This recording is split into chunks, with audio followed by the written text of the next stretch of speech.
Sustainable Development Goal number 14, that is life below water. I wish human beings existed as amphibians. Amphibians are the kind of creatures that once who can live both in water as well as in land. It's so exciting. I hope you have seen the movie Avatar, the first and second version of it. That's what I'm trying to highlight.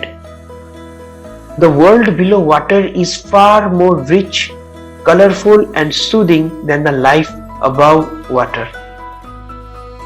Yes, my dear friends, the problem is that the life below water is totally dependent on the life above the water. How are you all, my dear friends? You are listening to Better You, Better Life, a self-improvement plan podcast, season 1. This is in continuation with the 17 episode podcast series on sustainable development goals. In this episode, we are talking about sustainable development goal number 14, that is discussing about life below water. Coming back to our original context, we said that the life below water is much more dependent on the life above the water. The actions what we are doing on land has an collateral or negative effect with the life that is involved below water.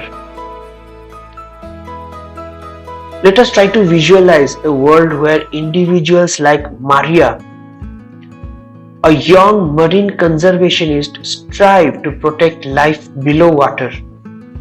She loves to study and research about the marine life, and this is the essence of the 14th Sustainable Development Goal, where by the year 2030, United Nations have committed to conserve and sustainably use the oceans, seas, and marine resources for sustainable development. But how do we ensure the health and vitality of our oceans? See, life below water is not just about preserving marine life. It is also about ensuring the well-being of our planet. Oceans that comprises almost 70% composition of this planet regulate our climate. It provides us food and also support countless species, those living species. Yet they face threats like extinction, pollution, and overfishing. Let us try to understand from our character, Maria, the leading character for our today's story, a young marine conservationist from Costa Rica who saw the challenges her local marine ecosystem has faced. She was inspired to take action. Maria, alongside some dedicated individuals and organizations, worked on initiatives to conserve marine life and promote sustainable fishing practices. She advocated for reduced plastics waste and the protection of marine habitats.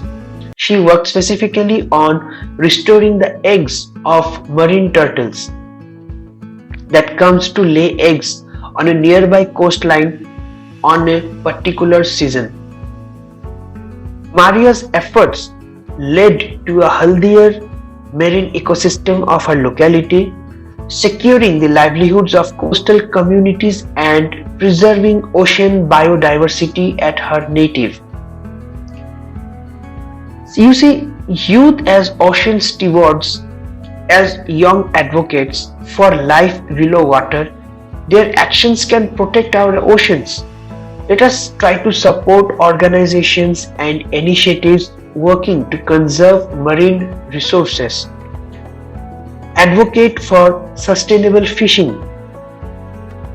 Try to raise your voice against plastic pollution that is happening across the ocean, and also the protection of marine habitats. By education, by inspiration to others through your action, you can contribute to the health and vitality of our ocean. On a final note for today's episode, trying to bring the entire crux of this Sustainable Development Goal 14 that talks about life below water is about preserving the oceans that sustain life on our planet. By actively participating, individuals like Maria and supporting initiatives that protect life below water, you become an essential part of making this vision a reality. That's it for now. In the next episode, we will explore Sustainable Development Goal number 15, that is life on land and how it can conserve terrestrial ecosystem for individuals.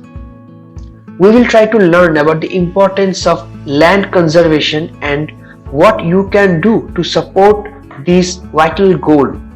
Stay tuned. I thank you for listening this podcast. Till we meet next episode, enjoy your weekend. This is your host Devottam signing off.